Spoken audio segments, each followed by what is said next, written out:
Welcome back to BX. I am Dr. D and I talk about all things mental wellness and relationship focus. And it feels like it's been a long time, and that is because it has been. Oh, so much has happened, and I had so many things planned. And you ever been working on something and you're determined. You're determined to change what has been. That is what my life feels like constantly. But today I was listening to Anthony O'Neill, and he was interviewing this lady, this artist. Her name is Lexi Allen. And though I'm not that familiar with her, it sounds like she's a gospel artist. And what I heard her talk about today, just it was so motivating. It was so inspirational. It was so powerful that the first thing I did was, when something is really good, you want to tell somebody about it. So I shared the link with my sister and my cousin. And that's just for starters. So I have more people in my life I'm going to share, but they're usually my go to people, right? Typically. And then I came home and I'll talk about where I just came from, but I came home and I started cooking and I was eating and I thought, let me document this because if it was good to me, I'm pretty sure if you haven't heard the story, it'll be good to you. So after you listen to this, you should go and look for Lexi Allen and Anthony O'Neill, and it's called "Becoming Debt Free." Dot dot dot, and it's like in something something something. But as I was listening to them, I was like, man, I love her boldness. I love her boldness. I love her testimony. And because there are certain things she was saying, it was like, you following God, it ain't for the weak. You can't be a weak Christian saying that you following Jesus, right? So let me take you back to where I just came from, right? Let me just say, and I am all about being transparent and authentic, right? Because I've learned, even as my practice in practice, like that is when I'm at my best. And so in this journey, right? This journey that the season of this journey, I am currently what do you call it? Like maybe a health specialist. I don't know. We didn't really have a title for it, but I just left my part-time job, right? And I asked God to bless me because I needed some income. And I wasn't quite ready to go back into a full term, job because there are things that God put on my heart. And I know once I get back into the full swing of it, there are some ground rules and this foundation I need to set so that I can do the next thing of what He's calling me to. And if I went to work, I wouldn't have the energy to do it, right? So I leave this job, and I had already coordinated with this woman that I met in the park. I actually was doing an interview for BX channel, right? I met this woman and her husband and her child, and we were in the park and I was asking them some questions. And I learned that she has a nonprofit organization. Excuse me.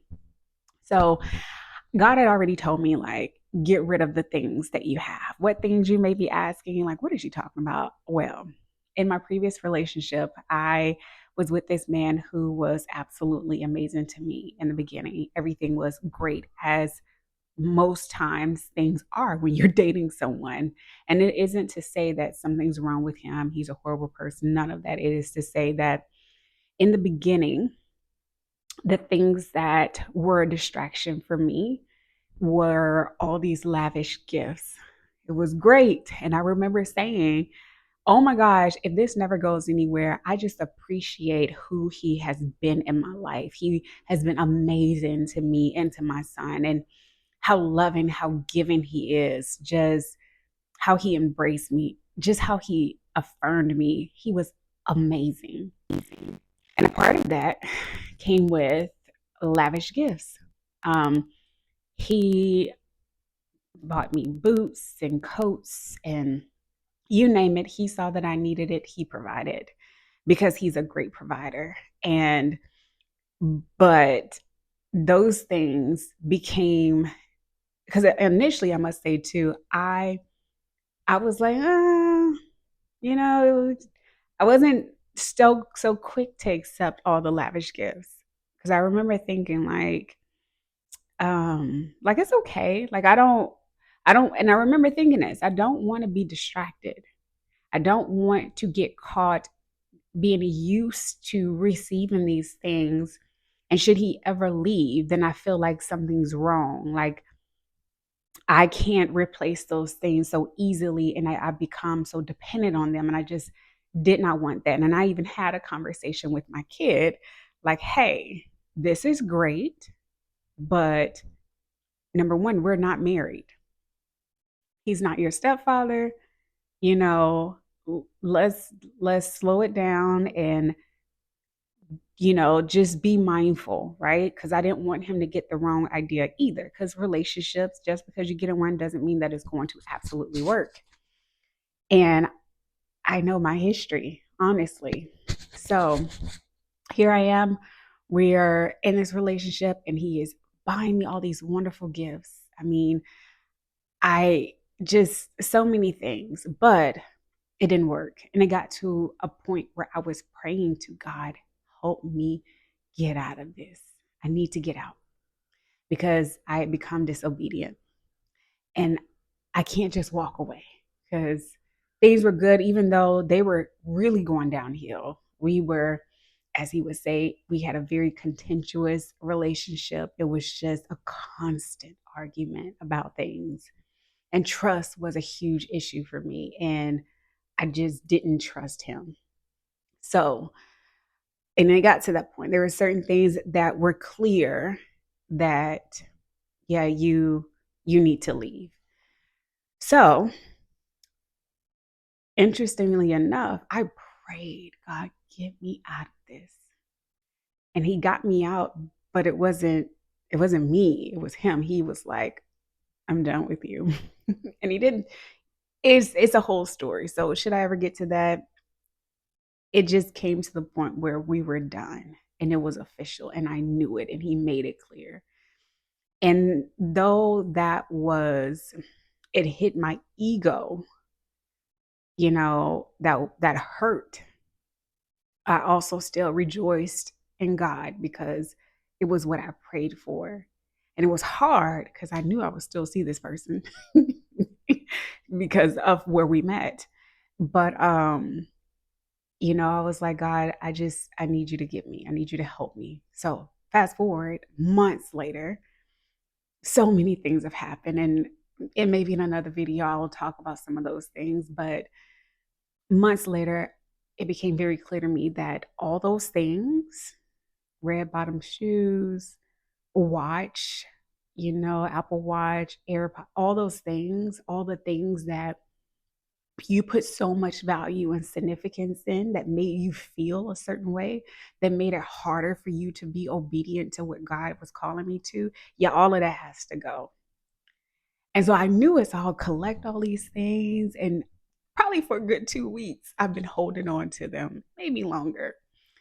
But listening to her, to Lexi, as I'm on my way to meet this woman who I met in the park, and she has a nonprofit. I'm like, hey, maybe the children that you're connected to can use these items because I have them. It's time to go.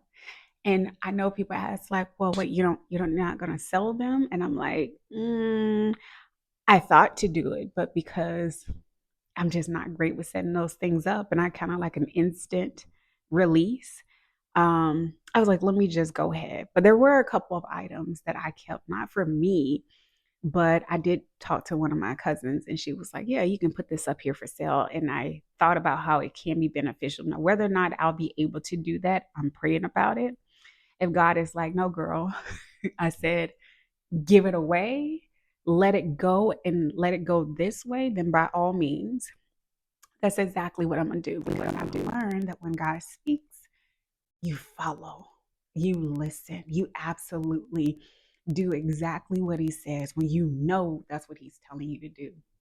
So here I am listening to Lexi on my way to go and meet up with this amazing woman who was like, yeah, I'll meet up with you to collect these items. I'm on my way to meet her.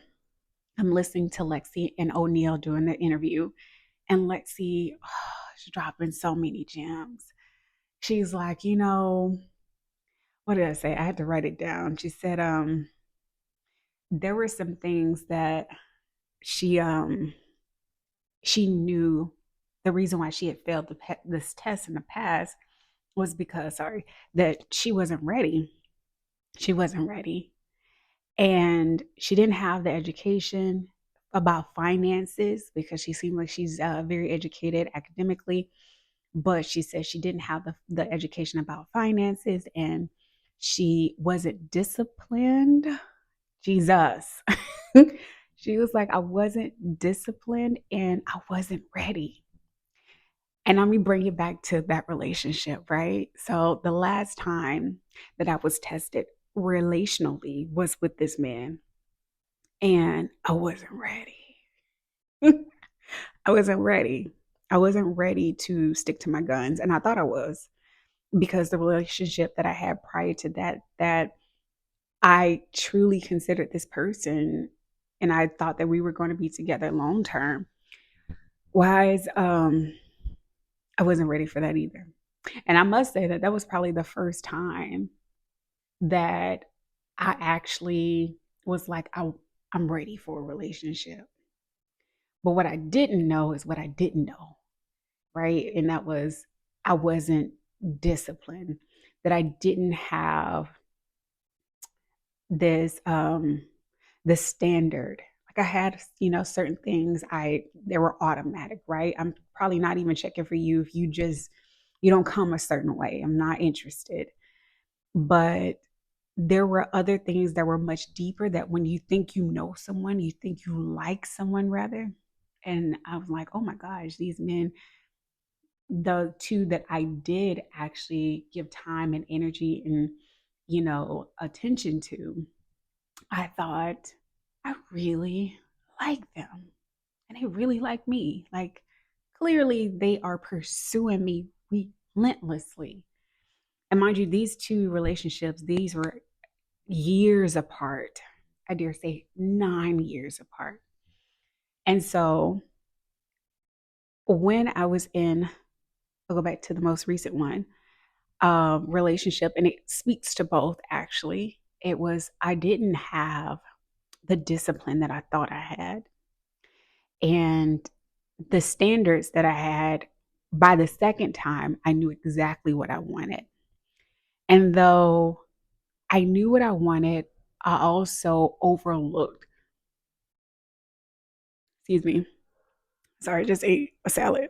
I overlooked a few things. I overlooked them. And not only did I overlook them, I minimized some issues that I thought that I could live with, because I was literally weighing the pros and the cons. Like, is this truly a deal breaker? How much of this is really going to be? And there was a few things that, truth be told, I definitely I minimized. I was willing to overlook them because the narrative in my head was the pros outweighed the cons, and it would work itself out. And I knew it wouldn't. Eventually I accepted what I knew. So here I am, being treated amazingly in the beginning, being treated in a way that I had not been treated in the past, not to the degree that this man had done. And I was ecstatic. So the thing is, when you are a child of God and when God speaks to you and you know his voice, the question is, do you follow it? Or do you allow your your fleshly desires, your narrative that you run in your head, do you allow those things to supersede God? And I can remember there was, there were specific times where I knew that I was allowing my flesh to supersede what God was telling me. And I almost like asked for forgiveness in the midst or before it happened because I knew what I wanted to do. And God, I thank Him for His grace and His mercy that He was like, "You foolish girl, you foolish girl, you don't even know, but I'm going to let you have it. I'm going to let you sit in it." And I sat in it and I paid attention. And yet I still struggled because there was a stronghold for me to get out of it. So, bring you back to today. Today, I had those items. I'm listening to Lexi.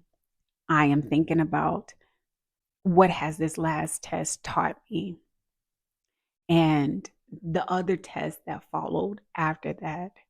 What have they taught me? Well, they taught me to know your worth, to know that the enemy is always studying you and he knows what tempts you. He knows your trauma points. He knows, how to make you question yourself, how to distract you from hearing what you need to hear.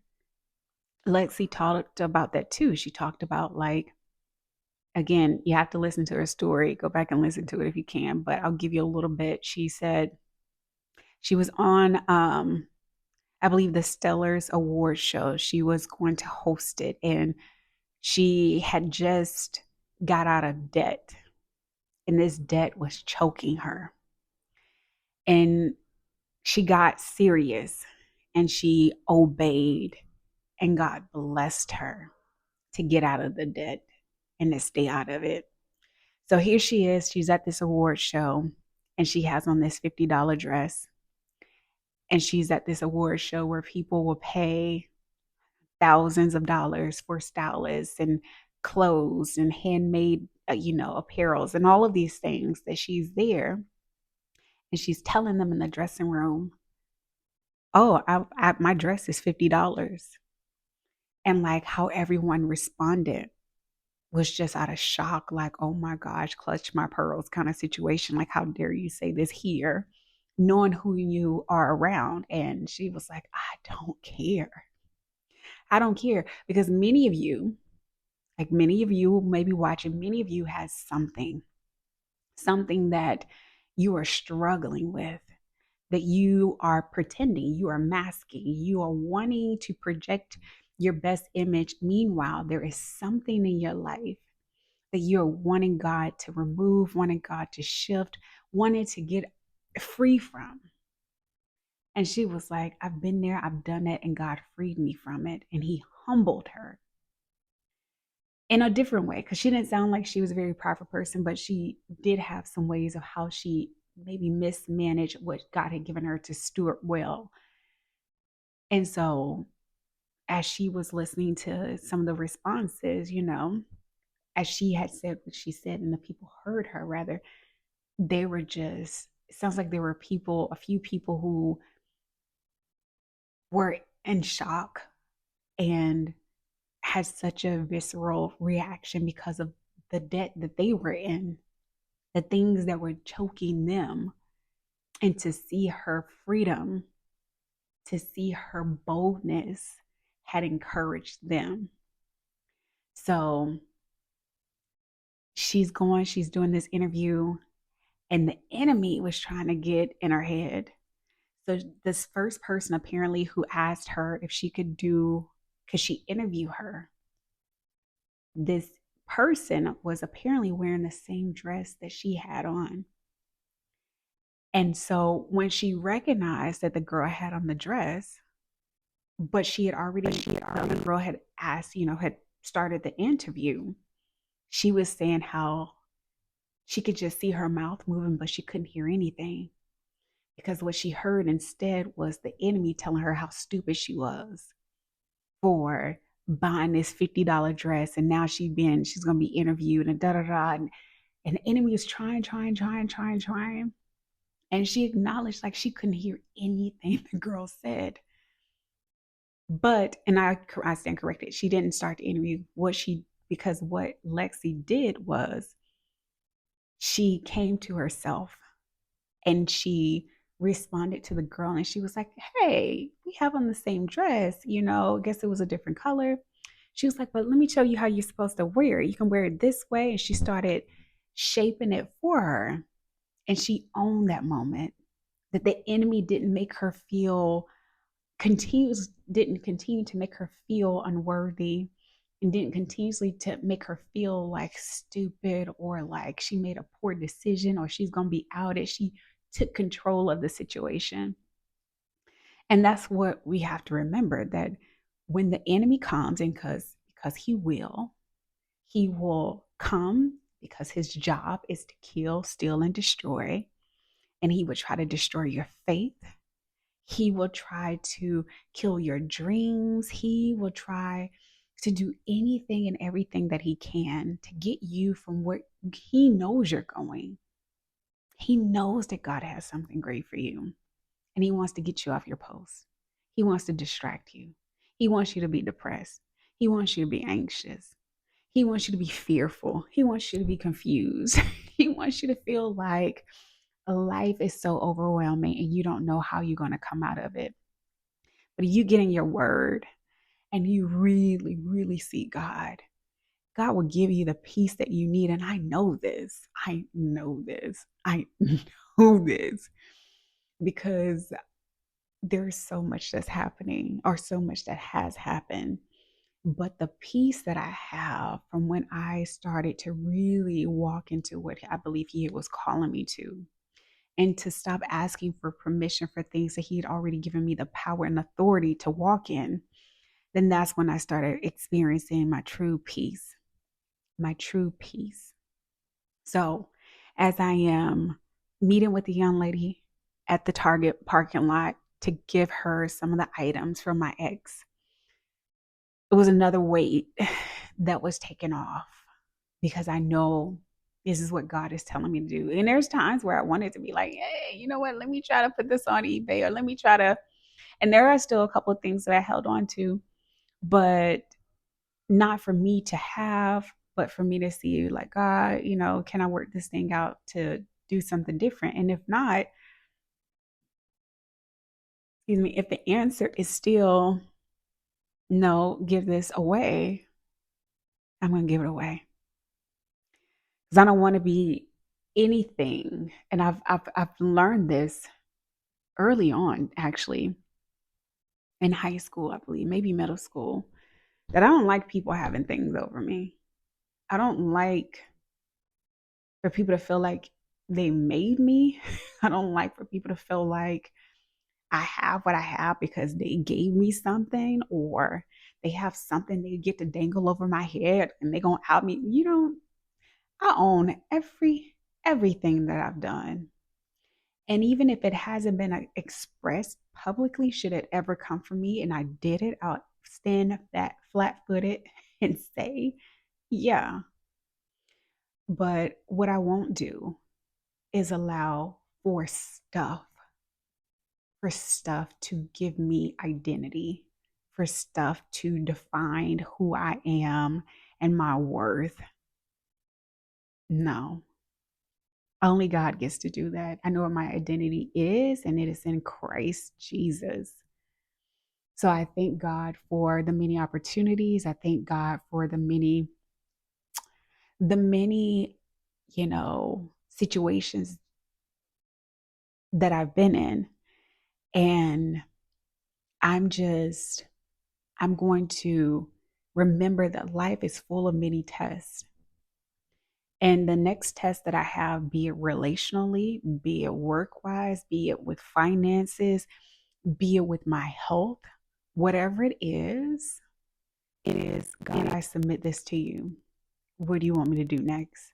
How you want me to handle this? God, I need you in this area. I trust that you're going to help me. I'm going to pray and plead the blood of Jesus, because you're all that I have, and you're all that I need, and you are my provider, and you are my health. And when I'm weak, You make me strong, God. So use me to glorify your will. That's it. Oh, you want this person out of my life because they are doing things that is not bringing me closer to you, or that's causing unnecessary drama, or whatever it is. That's what it is. Oh, you want me to pray for them. You want whatever it is, that's where I'll be. And that's where you'll find me. Anyway, until next time, enjoy the rest of your day.